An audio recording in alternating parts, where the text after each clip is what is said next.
My name is Alexander Smith, and for my culture presentation, I have chosen the topic of Japanese mythology. Today I will go over two short stories. I'll give you a basic synopsis of each of them, and then we'll talk about the meaning or moral behind the short story.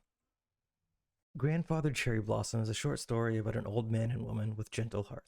They find a puppy floating down the river and take it in as their own. They treat it with love and name it Shiro. It grows up to be healthy and strong. One day, the old man takes Shiro on a trip to the mountain. While the old man is gathering firewood, Shiro barks and digs a hole. Intrigued, the old man helps out Shiro. While digging the hole, they come across large and small gold coins. With excitement, the old man brings the coins back to his wife. He tells her the story of what happens at the mountain. While he's telling the story, his greedy neighbor overhears. His greedy neighbor demands that the old man lend him the dog. The next day, the greedy neighbor drags Shiro all the way to the mountain. Shiro doesn't bark. The greedy neighbor gets impatient and slaps the dog. Shiro whines and barks. The greedy neighbor takes this as a sign that he should dig here. To his dismay, the only things that come out are dirt and bugs. The greedy neighbor becomes full of anger, kills Shiro, and buries him in the hole. Later that night, the old man, who loves Shiro, goes to his neighbor to get his dog back. The greedy neighbor tells him, "Such a dog, he's worthless. I killed him and buried him. I planted one pine seed to mark his grave." The next day, the old man and woman go to Shiro's grave to pay their respects. To their surprise, the pine seed has blossomed into a full tree. They cut down the tree and make a mortar. In the mortar, they make rice cakes. While using the mortar, the rice cakes magically turn to gold. The greedy neighbor's wife sees the mortar overflowing and asks to borrow it.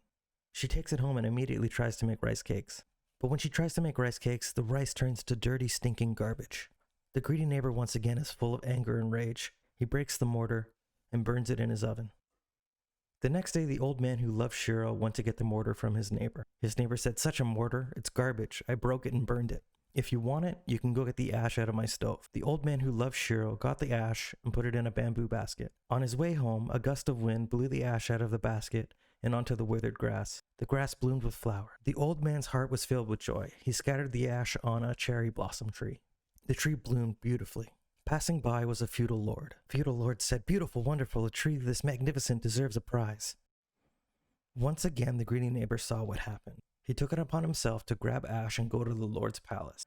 The greedy neighbor told the lord that he will bring the cherry tree back to life. And the greedy neighbor did as the old man did, scattering the ash along the tree. A gust of wind took the ash and covered the feudal lord. The guards acted quickly. They took the greedy old man, tied him up with rope, and took him to prison. The moral of this story is that love can grow and blossom and do incredible things. Love nurtures and strengthens the bonds we have with the ones closest to us. This short story also has a warning. You need to focus on your life and not that of your neighbors. The neighbor let his greed and envy consume his life, and he was filled with anger and hate. The fairy crane tells the story of a poor young man who lives in the mountain. One day, he travels into town with all of his life savings to buy a futon. On his way down, he hears noises in the bushes. He's intrigued and peeks in. The young man finds a crane stuck in a trap. As he tries to free the crane, the hunter appears. "Are you trying to steal my game?" he says. "No," says the young man. "Will you please free it? Or if not, I have money, I can buy it from you." The hunter agrees to the sale, and the crane is set free. It flies into the sky, singing its praises. The next day, a mysterious young woman arrived at the man's hut and asked him to take her as his bride. He said he was too poor and she would not be happy. She responded saying that if she were with him, she would be happy no matter what.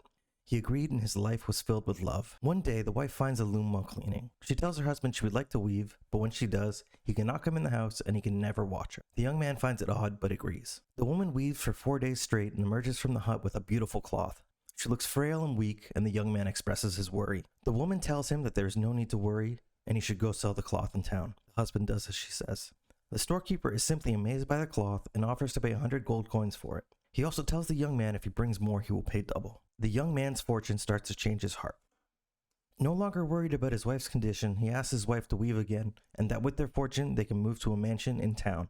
The wife says she does not want their lives to change, but agrees to weave again. This time, the wife is taking longer, and the young man grows impatient. He secretly peeks into the hut and sees a large crane plucking feathers from its body and weaving them into a cloth. Shortly after, the wife emerges from the hut with the cloth. She tells the man she can no longer stay, for you have seen my true form. I am the crane that you helped. Now take this cloth and live a happy life. She flies off into the sky, and the young man falls to his knees, screaming and begging for her to come back. The moral of this story is similar to that of the grandfather Cherry Blossom. Love brings love. The young man showed love when helping the crane and selflessly gave away his savings for her life. This selfless act brought the wife to the young man. She wanted to do anything and everything for him, but greed took over the young husband's heart. His wife would keep on giving and giving even if the husband were taking too much. He didn't realize what he had until it was gone. It is important to be mindful of the ones around us and what we have in our life. And that's the end of my presentation. Thank you so much.